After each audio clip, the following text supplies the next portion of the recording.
আমার মাইয়ারা সারা রাত দিন এটা যে করে পড়ার টেবিলটা পর্যন্ত কদ্দুর গুছিয়ে রাখে না। কি অবস্থা, মানে কিচ্ছু গুছিয়ে রাখতো না।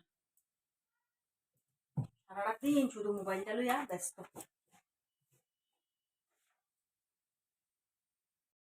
সন্ধ্যার সময় জানালা বদ্ধ করে পর্দা ঢেকে লাগাইয়া দিস, তাহলে মশাটা একটু কম লাগবো।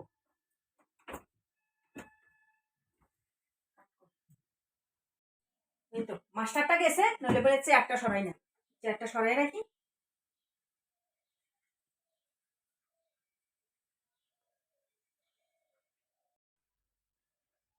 সুপাটা পর্যন্ত কি অবস্থা করে রাখছে গো। সুপাটা খাইছে না তো, মনে হয় কিটা বিছনা হয়েছে। কি অবস্থা সুপাটা, যে বাপের বাচ্চা একটা দিছিল, চিহ্নটা আসিল, রাখতো নাই তানে ঠিক বাপের মতো হয়েছে মাইয়ারা, পুরো বাপের মতো। লাইটের সুইচ দিয়ে রাখবো, ঘরের সব লাইটের সুইচ দিয়া।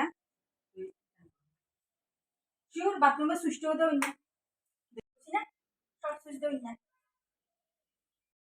এই ডায়লগটি প্রত্যেক দিন আমার শুনুন লাগে। এই ডায়লগটি কেডা শোনাইতে হয় আপনারা? এই যে এই যে আমার মা আমার এই ডায়লগটি প্রত্যেক দিন শুনাইব, বাথরুমে সুইচ দেওয়া না কিল্লিগা, বেড কাভার উল্টাই না কিল্লিগা, মানে বকর চকর কত কথা দিয়ে আমার শুনুন লাগে রোজ দিন। এই সব শুনে শুনে আমি বাচ্চা থাই।